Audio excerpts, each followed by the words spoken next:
Hola, ¿qué tal? Muy buenos días. Me da mucho gusto saludarles en este 31 de enero del 2021. Gracias a Dios estamos de regreso para estudiar el libro de los Hechos. Hoy veremos la defensa de Esteban, segunda parte. Hoy estaremos estudiando lo que Esteban vivió ante el concilio y cómo se defiende de las acusaciones que estuvimos hablando la semana pasada. Pero antes de entrar al tema, quisiera eh, pedirte que me acompañes y que demos gracias a Dios. Así que si puedes, si estás en un lugar donde lo puedas hacer, vamos a dar gracias a nuestro Padre. Señor, te agradecemos tanto que nos permitas un día más regresar a tu palabra. Gracias por darnos la vida, por darnos la oportunidad, Señor, de reunirnos a través de estos medios. Tal vez no podamos estar juntos físicamente por lo que estamos viviendo en nuestra comunidad a través de esta situación que se ha desatado, que tú has permitido, pero estamos juntos, Señor, en un mismo sentir. Al escuchar tu palabra, al estudiarla, Señor, te agradecemos que nos vas guiando, nos vas cuidando, nos vas alimentando como tus hijos, como tu pueblo que somos. Te agradecemos la revelación de tu palabra. Al brindarnos, Señor, ese conocimiento, nos das ese entendimiento de quién eres, de qué quieres, de quién es tu hijo, de qué buscas de nosotros, de qué debemos hacer nosotros. Y te agradecemos mucho, Señor, esa palabra que el día de hoy vamos a estudiar. Queremos aprovechar y levantar nuestras peticiones delante de ti, dándote gracias por la vida, por nuestros seres amados, por el cuidado que tienes de nosotros, por todo lo que nos das, todo lo que nos permites tener y aún lo que no nos permites tener, Señor. Muchas gracias.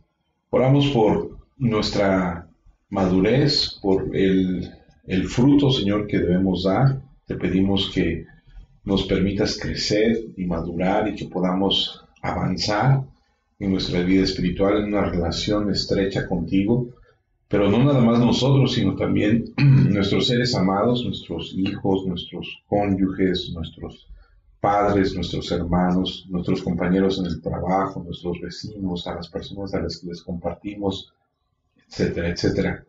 Te agradecemos, Padre, que nos das la oportunidad de poder compartirles y te pedimos por sus vidas, te pedimos que les ayudes, que tu palabra, Señor, así como un día llegó a nosotros, llegue a ellos y les permita, Señor, entender y conocerte y cambiar sus vidas, Señor. Honrarte, entrar al círculo íntimo de tu familia, Señor. Muchas gracias por traer esa verdad a nuestras vidas y por llevarla a aquellos a los que les predicamos, Señor, cuando tenemos la oportunidad de hacerlo. Gracias, Padre, porque eres justo, bueno, fiel y misericordioso. Queremos pedirte no nada más por nuestros hermanos, por la gente que conocemos, sino también por los hermanos de la iglesia, de otras iglesias.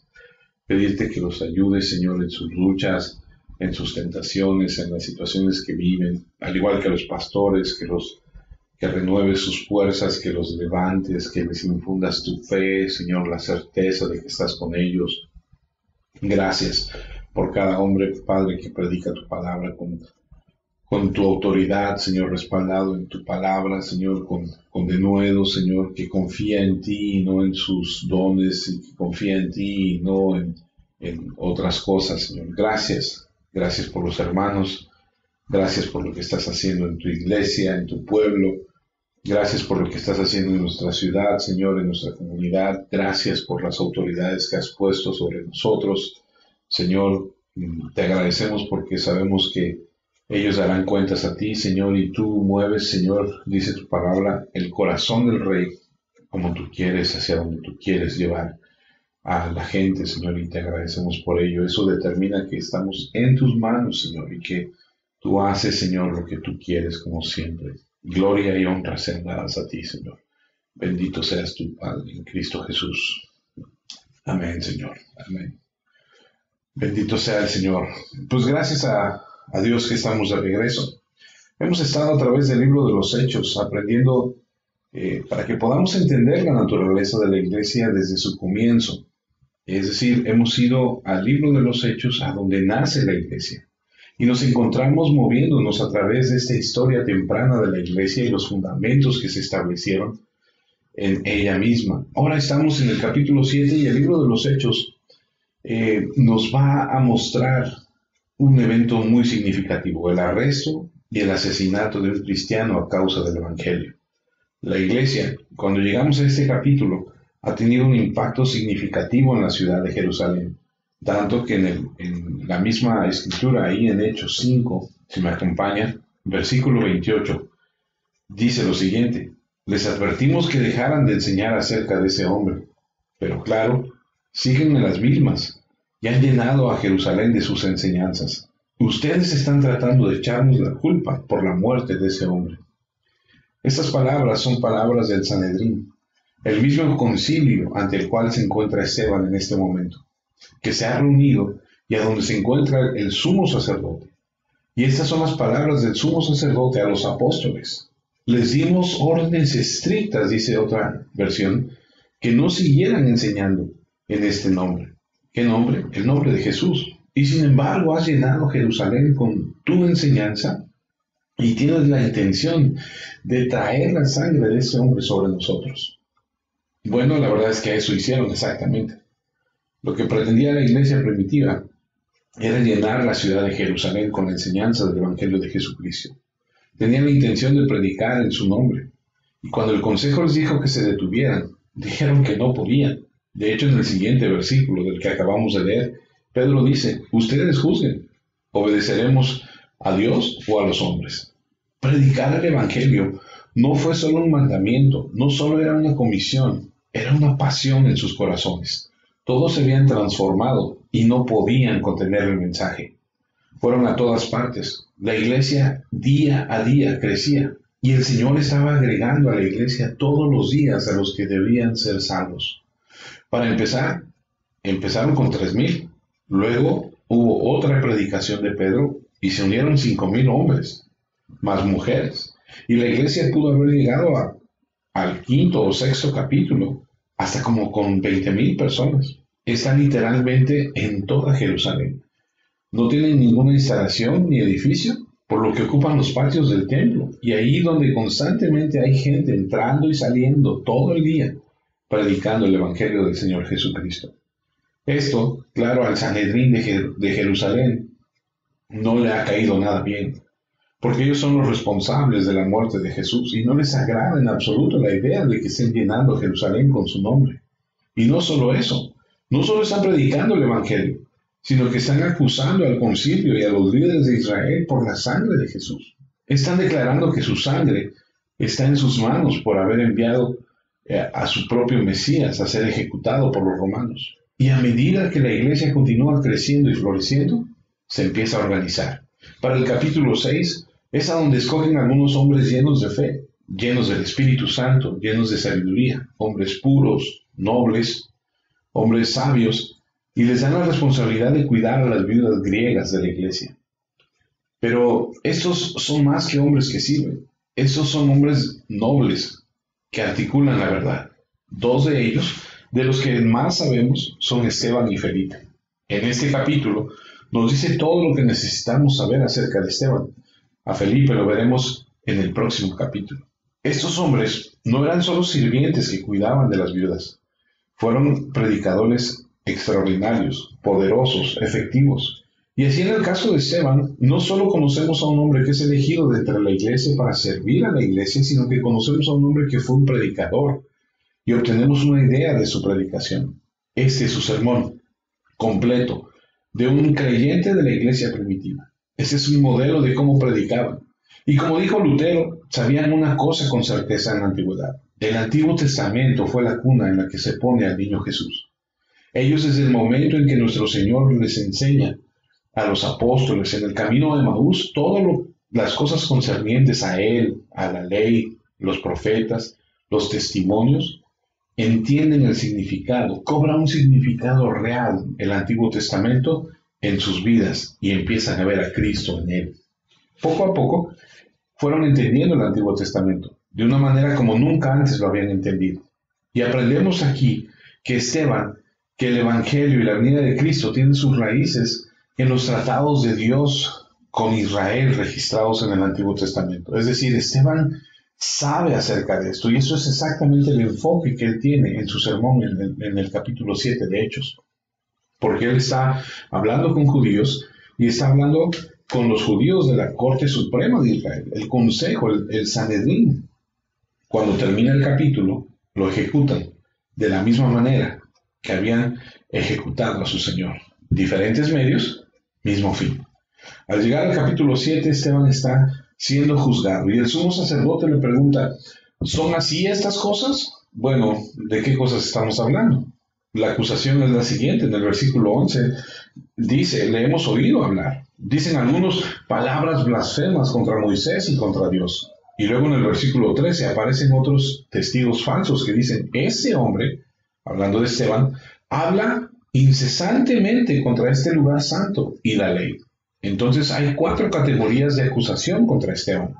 De que habla contra Dios, de que habla contra Moisés, de que habla contra la ley y de que habla contra el templo. Esa es la acusación tal como lo habían formulado estos testigos falsos. Entonces el capítulo 7 comienza con la reunión del consejo, mirando a Esteban, que por cierto, tiene, dice la escritura, un rostro como de un ángel, según el capítulo anterior, que es el capítulo 6. Él, en un sentido, está solo. No hay ningún abogado a su lado que lo defienda. No hay un jurado para ser objetivo. No hay nadie para proceder o para procesar la evidencia. Él está, como les dije, en un sentido solo. Se defiende de estos 4 cargos de blasfemia. Pero no se contenta con defenderse solo. Hará lo que han estado haciendo todo el tiempo. No solo se va a defender a sí mismo, sino que en un momento va a cambiar la acusación y les va a decir, es que esta acusación no es para mí, es para ustedes. Y acusará a la Corte Suprema de Israel. Eso eventualmente le va a costar la vida. Esteban ve este juicio como una oportunidad inmensa para comparecer ante el cuerpo religioso más erudito de Israel. Es una oportunidad única, la Corte Suprema, y está ahí para decirles la verdad de su propia defensa, y luego cambiar las acusaciones en su contra y acusarlos como los verdaderos blasfemos. Eso es exactamente lo que hace.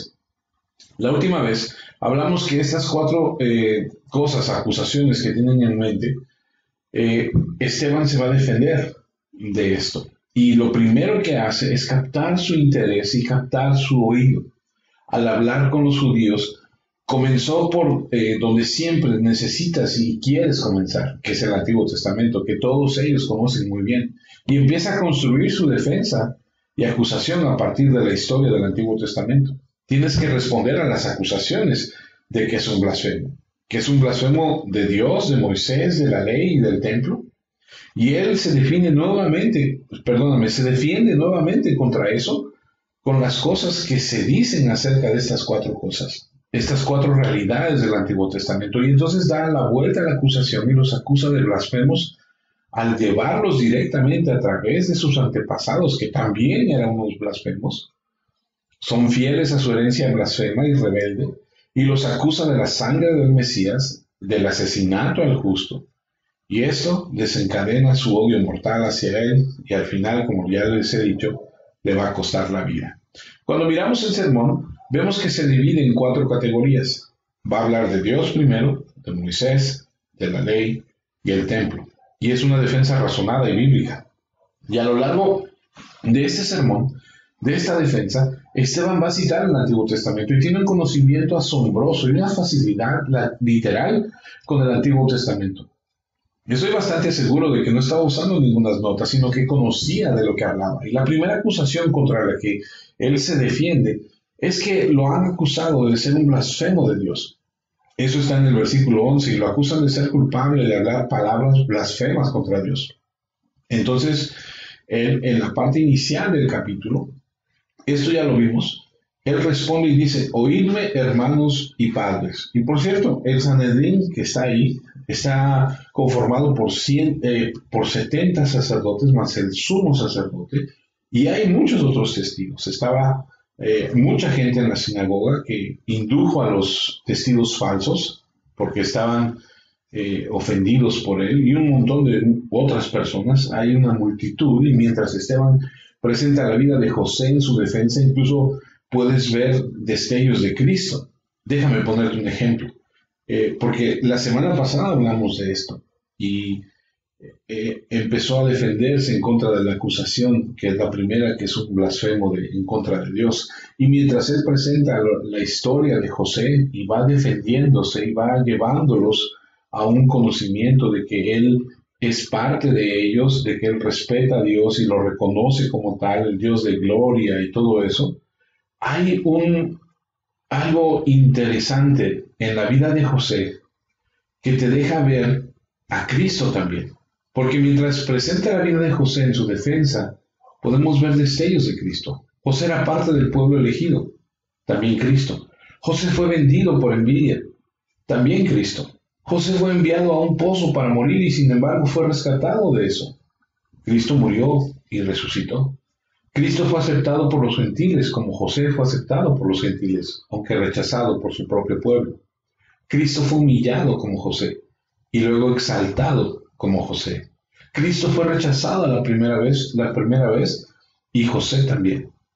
Y luego fue exaltado como José. Cristo fue rechazado y aceptado la segunda vez. Es casi como si Esteban quisiera que vieran en la historia de José, tan familiar para ellos, porque es muy conocida, las sombras de Cristo. Y entonces Esteban cubre la historia de Israel en un breve resumen de Abraham hasta José, desde el llamado al cautiverio, la primera gran era de la historia judía. Y al hacerlo, se defiende de la idea de que es un blasfemo de Dios. Conoce la historia de Dios y sabe quiénes son los blasfemos, que en la antigüedad rechazaron a Dios y al Redentor de Dios, que en este caso era José. Ahora retomemos la historia. Eso fue solo un recordatorio muy condensado de la última vez. Fue acusado de blasfemar contra Moisés también. Y aquí vemos las mismas características. Irá al Antiguo Testamento porque ahí es donde radica su interés. Usará el Antiguo Testamento para defenderse por la forma en que habla del Antiguo Testamento. Porque está claro que no es un blasfemo de Moisés. Luego cambiará las acusaciones y acusará al pueblo de Israel de ser los blasfemos de Moisés. Retomamos nuestro estudio en Hechos capítulo 7, versículo 17, donde dice, cuando la promesa que Dios le hizo a Abraham estaba por cumplirse, tal vez ustedes quieran subrayar eso, nuestro pueblo ya se había multiplicado muchísimo en Egipto. Las promesas eran que Dios les daría una tierra y descendientes. Eso se llama el pacto abrámico. Y una tierra vasta y maravillosa. Eso fue lo que les prometió. Nunca vieron la promesa. Todos los patriarcas murieron en Egipto. Por eso también se predijo, también se predijo en el versículo 6. Pero Dios habló en este sentido, que sus descendientes serían extranjeros en una tierra extranjera y que serían esclavizados y maltratados durante 400 años. Eso lo puedes leer en Génesis. Un pueblo contado como la arena del mar y las estrellas del cielo. Eso fue predicho en Génesis 15 y sucedió. Pero en el versículo 17, cuando se acercaba el tiempo de la promesa, llegando el final de los 400 años, ha llegado el momento de entrar a la tierra. Todos los patriarcas han muerto. Esto es consistente con lo que dice la Escritura. Quizá lo recuerdes, todos estos, hablando de los patriarcas, todos estos murieron en la fe sin recibir la promesa. Todos murieron en fe sin recibir esa promesa. Eran extranjeros y desterrados en la tierra. Todos los patriarcas murieron en Egipto y nunca vieron la promesa, pero ahora ha llegado el momento de esa promesa. Dice Hebreos 11, versículos 13 y 14. Todos estos grandes hombres mantuvieron la fe toda la vida hasta que murieron. Ellos murieron sin recibir lo que Dios les prometió, pero vieron lo prometido a lo lejos, en el futuro, y aceptaron ser inmigrantes y refugiados en la tierra.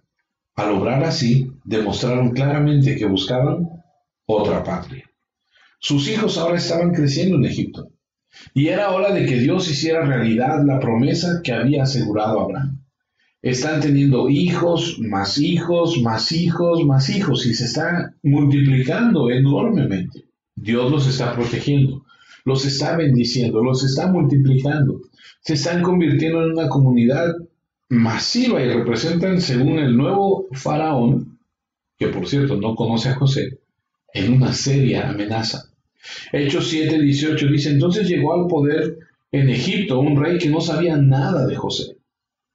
Este nuevo faraón no sabía cuán grande había sido José y así decidió convertirlos en esclavos porque temían que esta multitud se convirtiera en una amenaza. Alarmado por el tamaño de ellos, utilizó todo lo que pudo, todos los medios engañosos que pudo para destruirlos. Hechos 7:19 sigue Esteban en su defensa y dice, él oprimió con astucia a nuestro pueblo y lo trató con crueldad. Los obligó a abandonar a sus hijos para que murieran. ¿De qué está hablando Esteban? Está hablando de que el faraón decidió que lo mejor que podía hacerse para frenar el crecimiento era asesinar a todos los bebés varones. Esto lo puedes encontrar en Éxodo 1:22. Todo hijo varón que nazca lo debían echar al río, ahogarlos a todos. Pero Dios tenía otro plan. ¿Y cuántos dicen amén? Porque Dios tiene otro plan para nuestras vidas. Continúa Esteban narrando en el versículo 20, Moisés nació en esa época. Ahora escucha cómo describe Esteban a Moisés. Era un niño muy hermoso y sus padres lo cuidaron en casa por 3 meses. Cuando lo tuvieron que abandonar, la hija del faraón lo recogió y lo crió como si fuera su propio hijo. Versículo 22, Moisés fue educado en toda la sabiduría de los egipcios y llegó a ser un hombre poderoso, tanto en sus palabras como en sus hechos. Eso lo resume todo. Si tienes poder en ambos, eres formidable. Poder en palabras y en hechos. Ahora, eso es importante y quiero detenerme un segundo aquí. Estos son los laureles para Moisés. Y lo que está diciendo Esteban es, no soy un blasfemo de Moisés. Me están acusando de blasfemar contra Moisés, pero doy honor a Moisés. Moisés tenía la sabiduría de los egipcios, tenía conocimientos en astronomía, en geometría y conocimientos disponibles incluso de medicina. Era un hombre extraordinario. En primer lugar, es un hombre de hermosa apariencia física. Es un hombre con poder, tanto en sus palabras como en sus hechos. Y Esteban está diciendo todo lo positivo que puede decir sobre Moisés. No es un blasfemo de Moisés. Tiene un gran respeto por este libertador de Israel. Y por cierto, Esteban omite lo negativo sobre Moisés. Y Moisés tenía algunos aspectos negativos. Pero en todo su relato de Moisés no menciona ninguno de ellos. Afirma su gran respeto. Sigo leyendo Hechos 7:23. Cuando Moisés tenía 40 años, decidió visitar a sus hermanos israelitas. Cuando Moisés tenía 40 años, comenzó a cambiar. Se le ocurrió la idea de visitar a sus hermanos, los hijos de Israel. Ahora, ciertamente Dios se movió en su corazón. Él conocía sus orígenes porque recuerda que incluso después de que él era el hijo de la hija del faraón, la hermana de Moisés había hecho todos los arreglos para que lo cuidara su propia madre. Y su propia madre seguramente había hecho todas las influencias que pudo sobre él acerca del Dios verdadero de Israel y de dónde venía realmente y a quién pertenecía realmente. Es decir, la hija del faraón lo recoge del río, como conocemos la historia, pero Miriam, su hermana, se encarga de decirle a la hija del faraón, yo tengo una nodriza que puede cuidártelo, y esa es la propia mamá de Moisés. Y entonces ahora entendemos cómo es que Moisés sabe cuáles son sus orígenes. Han pasado 40 años. Ya ha sido enseñado en toda la economía, en todo lo que tiene que ver con los egipcios. Tiene este poder de palabras, de acciones. Y ahora Dios ha cambiado su corazón y voltea sus ojos a su pueblo. Está en una situación muy difícil del pueblo porque este faraón está abusando de ellos. Y conocemos algunas de las historias que debían hacer ladrillos sin paja y estaban masacrando a los bebés y la vida debió haber sido muy difícil, muy dura. Y eran esclavos y Moisés se acuerda de esto y va a visitarlos. Y dice el versículo 24 de Hechos 7, al ver a un egipcio maltratando a uno de nuestro pueblo, Moisés lo defendió, golpeando tan fuerte al egipcio que lo mató. Esto pudo haber sido cualquier día, porque así es como eran tratados todos los días. Pero le tocó a Moisés ver esto, tratando injustamente a este hombre, y aquí se convierte en defensor de Israel. Aquí está este hombre poderoso, hijo de la hija del faraón, tan prominente como puede ser en toda la nación de Egipto, y aquí está ofreciéndose a sí mismo como libertador de Israel, como defensor de Israel para aliviar el dolor, el sufrimiento, ayudarlos en su angustia. Y Moisés pensó que su pueblo respondería y que él se convertiría en una especie de héroe para ellos. Y podrías decir, Dios debe obrar en ti, Dios debe haberte enviado para librarnos. Fue una especie de primer acto de emancipación de los esclavos. Sin embargo, el versículo 25 de Hechos 7 dice, Moisés pensaba que sus hermanos israelitas entenderían que Dios los iba a librar por medio de él. Y subraya lo siguiente, pero ellos no lo entendieron. Entonces, ¿quién entiende a Dios? ¿No era Moisés? No era, entonces, ¿ahora qué va a pasar? Era la gente que no entendía a Dios. A lo largo de la historia no han entendido a Dios. Se han rebelado contra Dios, han rechazado a los libertadores que Dios les envió. Envió a José la primera vez y ahora rechazan a Moisés nuevamente, así como rechazaron a Jesús la primera vez. No entendieron que eran ciegos y nuevamente rechazaron a otro libertador. Es el momento de la promesa, es el momento de dejarse llevar, es el momento de que acaben los 400 años. Esteban está recitando la realidad, las bellezas de Moisés, las dignidades de Moisés, los honores de Moisés, y no tiene ningún interés, Esteban, él no tiene ningún interés en blasfemar contra Moisés. Él ve a Moisés como el libertador elegido por Dios, así que responde a las acusaciones de que es un blasfemo contra Moisés diciendo, esto es absurdo. Y luego vuelve a la mesa otra vez y acusa a Israel de la antigüedad por hacer exactamente lo mismo que hicieron con José, rechazar aquel libertador que Dios les envió. Versículo 26. Al día siguiente vio a dos israelitas peleando y trató de que hicieran las paces. Oigan, ustedes son hermanos, ¿por qué están haciéndose daño? Ahora, no solo será un libertador y un defensor que literalmente mató al enemigo, sino que será un pacificador, un reconciliador que une a los hermanos y resuelve problemas. Es un verdadero libertador. Y les dice, ustedes son hermanos, ¿por qué se están haciendo daño? Eso es todo lo que se le puede pedir a un líder, alguien que pueda derrotar y enterrar al enemigo y traer la paz. Y el versículo 27 de Hechos 7 dice, pero el que estaba peleando con su vecino empujó a Moisés y le dijo, ¿quién te puso como nuestro juez y gobernador? Esteban está narrando esta historia. Lo están escuchando toda la multitud que está en la sinagoga. Esteban sabe de lo que está hablando. Y fíjese cómo los está llevando y les está mostrando a través de las escrituras lo que él siente por Moisés y cómo es que ellos, en la antigüedad, sus padres, rechazan a Moisés. ¿Quién te puso como nuestro juez y gobernador? ¿Quieres matarme como mataste ayer al egipcio? Versículo 29, cuando Moisés escuchó esto, escapó y se fue a vivir a la tierra de Madián como extranjero, donde tuvo 2 hijos. Vaya, muchas gracias, ¿no? Ahí se ven, ahí nos vemos. Moisés es rechazado. Y hay un sarcasmo en esa acusación que hacen. Y aquí está el libertador de Israel, elegido y llevado por Dios, y ha sobrevivido al ahogamiento de los niños para llegar a este lugar. Había salvado una vida, había venido como pacificador, pero se le enfrenta como un criminal. Y es su propio pueblo al que vino a salvar, que dice, ¿quién te ha puesto por gobernante y juez sobre nosotros? No querrás matarme como mataste ayer al egipcio, ¿verdad? Y leemos que Moisés ahí en el versículo 9 dice que escuchó esto, escapó y se fue a vivir a la tierra de Madián como extranjero, donde tuvo 2 hijos.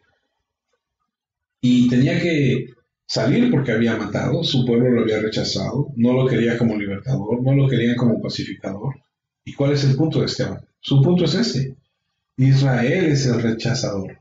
Israel es el blasfemo. Israel nuevamente rechaza al libertador ungido de Dios, tal como lo hizo en el caso de José. Y el punto se basará en el hecho de que rechazaron al justo más adelante en el versículo 51.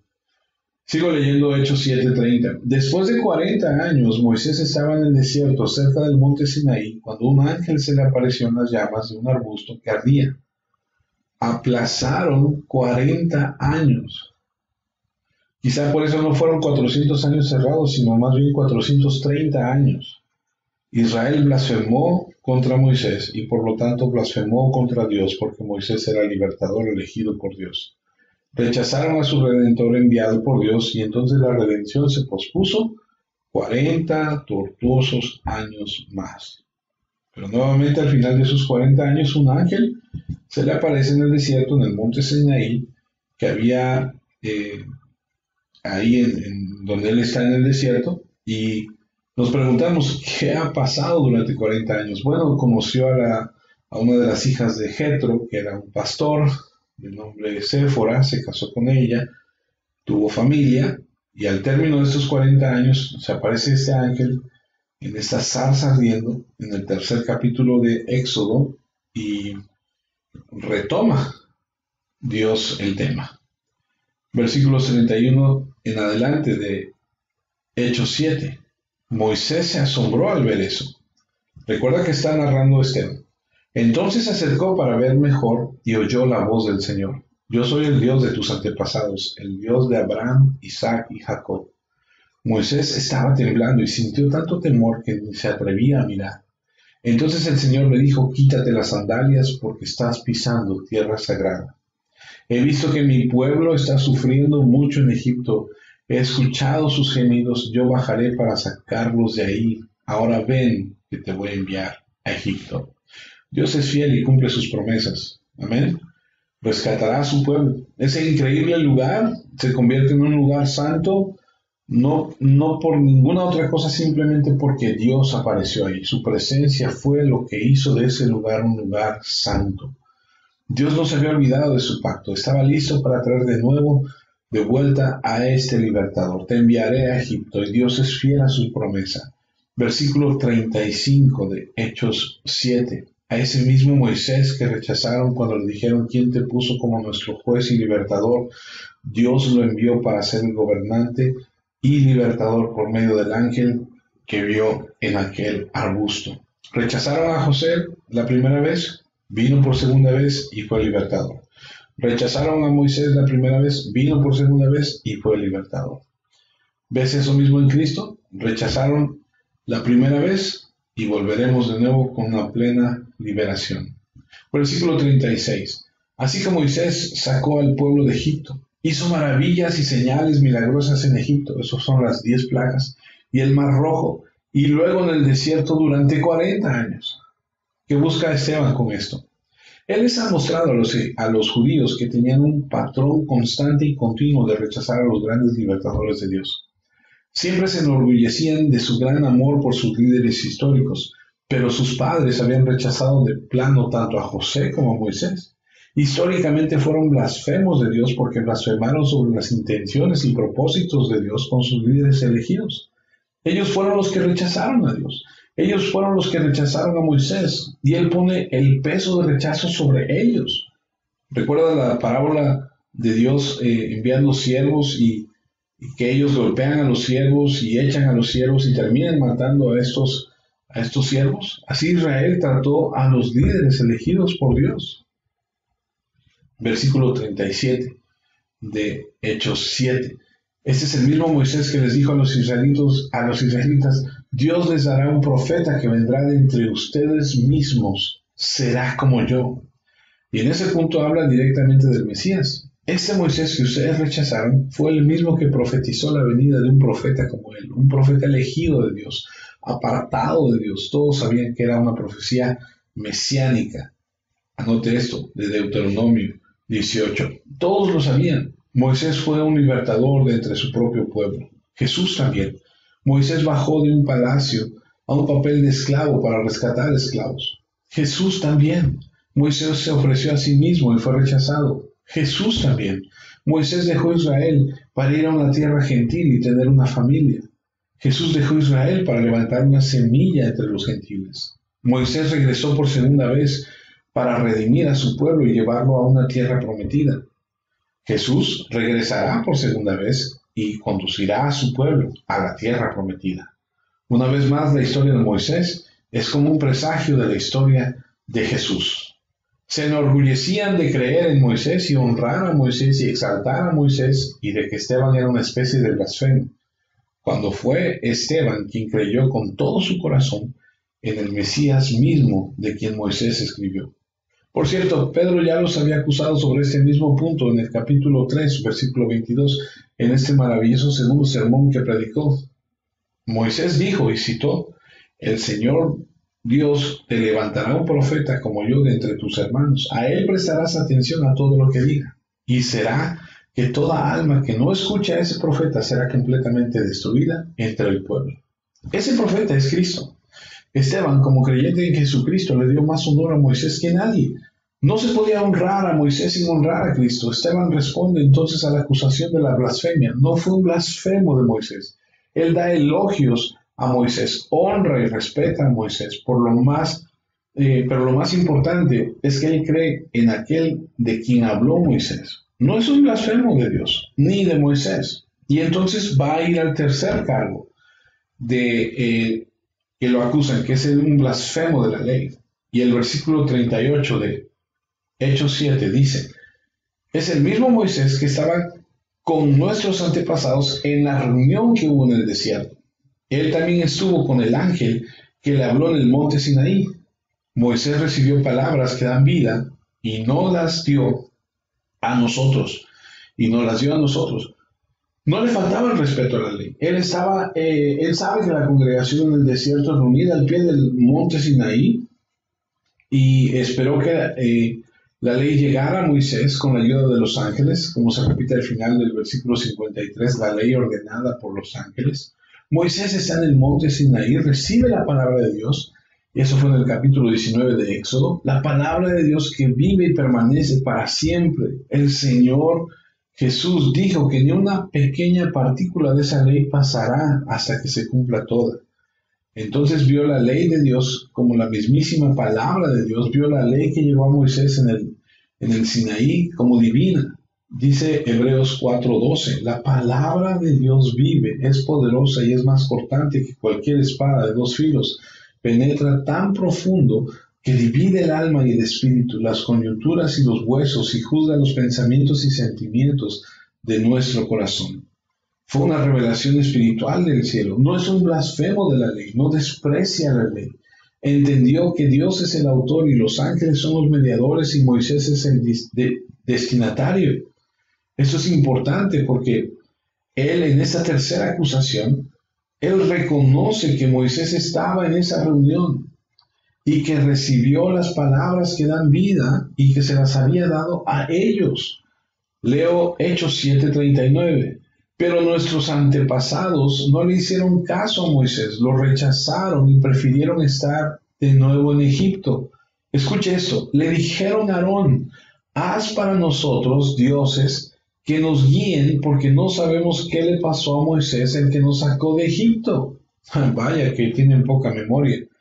Dios lo usó para dividir el mar y ahogar a todo el ejército egipcio. Él está arriba en la montaña, en una reunión con Dios, está recibiendo la ley de Dios y ya lo han olvidado y quieren volver a la idolatría. ¿Quiénes son los blasfemos? Esa es la historia de esa nación. Y aquí está Esteban delante de un grupo de personas importantes que conocen toda esta historia, que la predican semana a semana, que enseñan al pueblo de esta historia y les está recordando y les está diciendo quiénes son los blasfemos, sino ustedes que rechazaron, que se olvidaron inmediatamente de Moisés. Es el pueblo que es desobediente, que repudió a Moisés, que volvió al corazón hacia Egipto. ¿Recuerdan cómo anhelaban regresar a Egipto? Si no has leído, si no conoces un poco de la historia, lee para que te enteres de cómo es que estos israelitas recién rescatados de la esclavitud quieren volver a la esclavitud. Y aquí vemos a estos judíos en el Sanedrín, iban a tener dificultades con Esteban, jactándose de algún tipo de gran integridad histórica por sus padres y líderes. Mientras Moisés está arriba en la montaña, ellos están teniendo una orgía ahí abajo, derritiendo sus joyas, haciendo un becerro de oro, que era parte de la adoración egipcia distorsionada y etiquetándola como si fuera Dios. Una locura de ese evento. lo único que provocó es traer muerte sobre ellos, porque muchos de ellos fueron masacrados ese mismo día y todos murieron en el desierto sin siquiera entrar a la tierra prometida. Toda esa generación, esto es importante mencionarlo, toda la generación que salió de Egipto, solamente 2 personas pasaron a la tierra prometida. Y ni siquiera fue Moisés. Si tú sabes de la historia, sabes que estoy hablando de Josué y de Caleb. Fue ahí en el monte Sinaí donde comenzaron su historia de idolatría. Todo comenzó ahí y mostraron cuánto se preocupaban por la ley divina, el orden divino. ¿Qué mandaba la ley? No tendrás otros que dioses. Y ellos dijeron, haznos dioses para que vayan delante de nosotros. Versículo 41 de Hechos 7. Dice, entonces hicieron un ídolo parecido a un becerro y le ofrecieron sacrificios. Y el pueblo estaba muy feliz por lo que habían hecho con sus propias manos. Dios se apartó en ese momento y amenazó con masacrarlos a todos. Moisés intercedió y solo murieron algunos miles. Pero toda la generación nunca entró en la tierra. Entraron los hijos de ellos. Dice el versículo 42 y 43, pero Dios los abandonó y los dejó adorar al ejército de los dioses falsos del cielo, como dice el libro de los profetas. Pueblo de Israel, durante 40 años ustedes no me trajeron ofrendas ni me ofrecieron sacrificios en el desierto. Al contrario, cargaban la carpa para alabar a Moloc y a la imagen de las estrellas del dios Refán. Estos fueron los ídolos que ustedes mismos hicieron para adorar. Por eso yo los enviaré más allá de Babilonia. Y aquí hay la promesa de otro cautiverio. Es decir, acaban de ser rescatados de ser esclavos de Egipto y porque su corazón es un idólatra, ahora Dios les promete otro cautiverio. Su idolatría desde el comienzo del desierto hasta la ocupación de la tierra prometida condujo al cautiverio babilónico. Así que vuelve a darles la vuelta. Esteban, ¿quiénes son los blasfemos? ¿Tienen respeto, dice, por la ley de Dios? ¿Por la obediencia? La gente no lo hizo. Y esa es su historia. Así que Israel continuamente viola el primer mandamiento, viola el resto de los 10 mandamientos. Su historia es una historia de miles y miles de violaciones de cada mandamiento que el Señor dio. Adoraban ídolos y eso los llevó a Babilonia. Él no es un blasfemo de la ley, no es un blasfemo de Dios, no deshonra a Moisés, pero toda su historia es una historia de blasfemia y de rebelión. Les está mostrando con la escritura quiénes son los realmente blasfemos. Y finalmente la acusación de que era culpable de blasfemar contra el templo, lo vemos en los versículos siguientes de Hechos 7, 44 en adelante. La carpa del pacto estaba con nuestros antepasados en el desierto. Dios le dijo a Moisés cómo hacer esa carpa y él la hizo según el plan que Dios le mostró.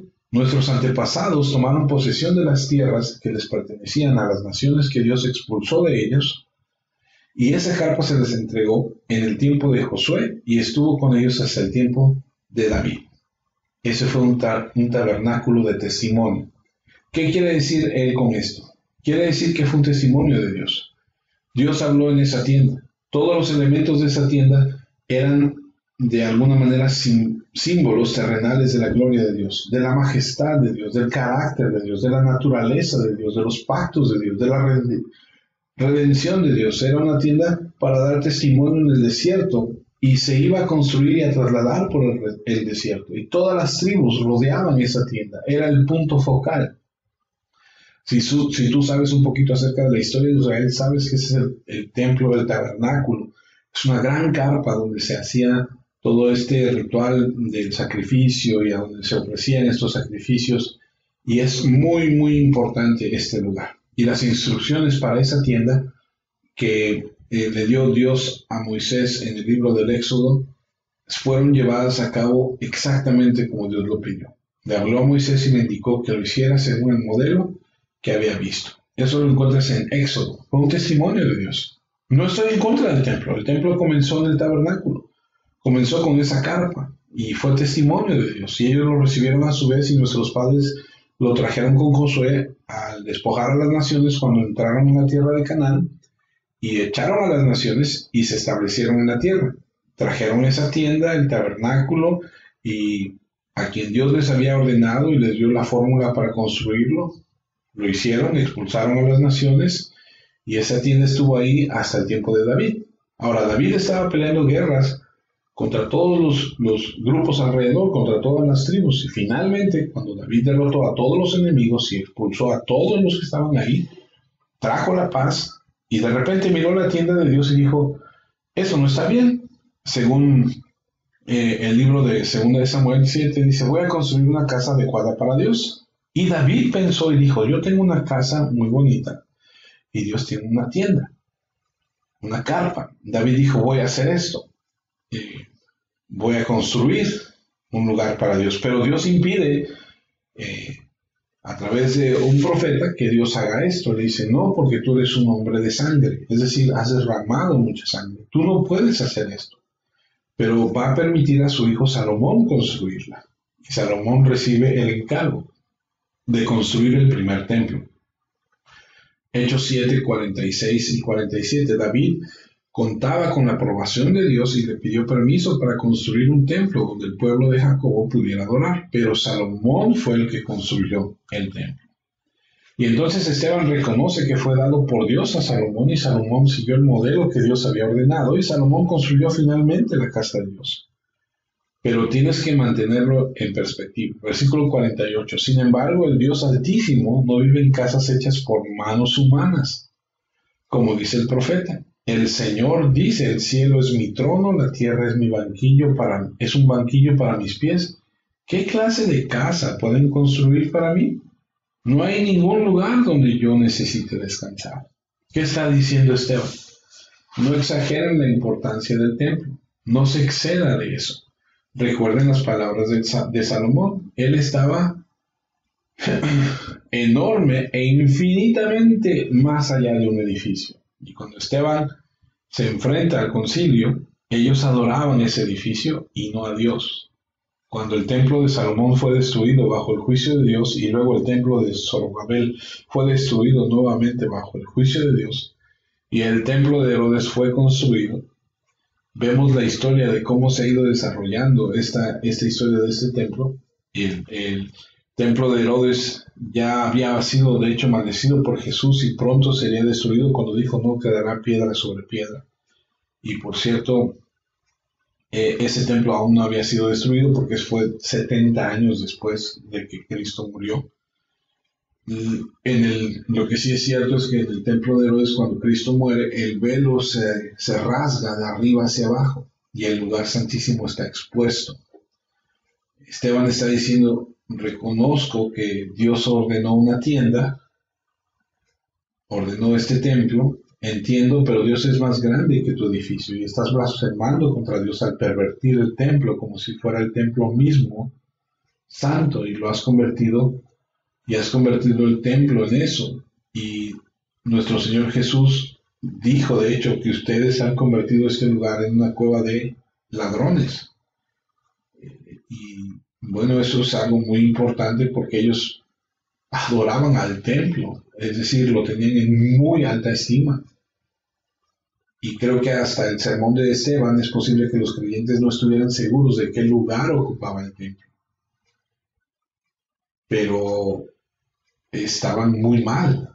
Y Esteban desafía a la iglesia a seguir adelante, más allá del templo donde se reunían regularmente, más allá de los caminos tradicionales. El nuevo pacto es un postguión del judaísmo, es nuevo, es fresco. Dios debe ser adorado en espíritu y en verdad, en cualquier lugar, en todas partes, por todos y cada uno. Dios es más grande que un edificio, debe ser adorado en espíritu y en verdad. Y Salomón dijo que aquellos que son verdaderos creyentes siempre lo han sabido. Ustedes son los hipócritas, los que adoran un edificio.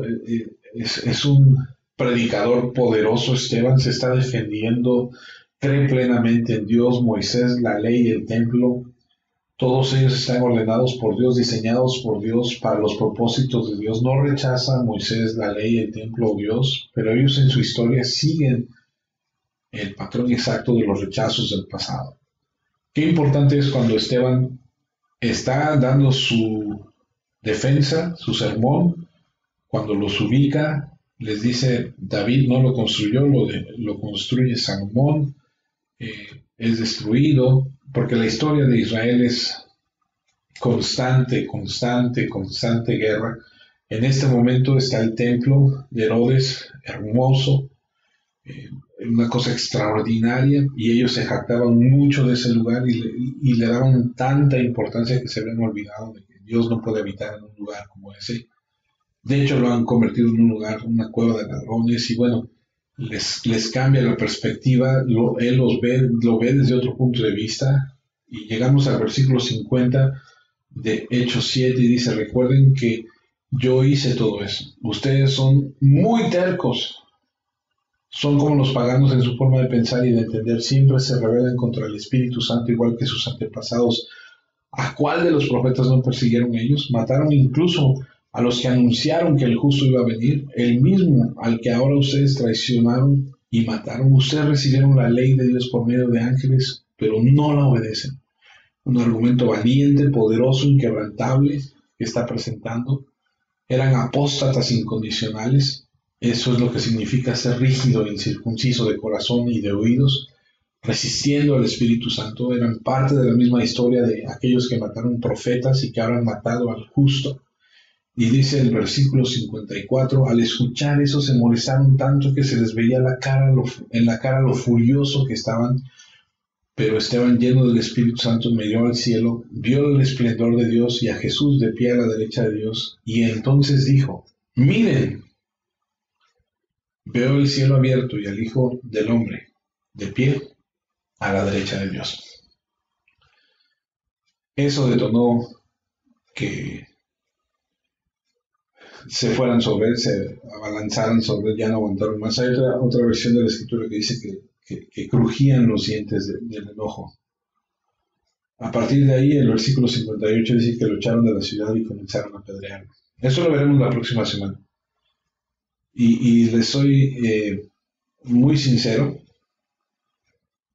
ahora entiendo por qué mataron a Esteban. Lo había leído muchas veces, pero ahora entiendo por qué Esteban murió. Porque él defendió con la escritura y expuso con la escritura su defensa. Y colocó a estos hombres que se creían justos y buenos en el lugar en el que tenían que estar, frente a la verdad. ¿Cómo reaccionaron? Lo asesinaron.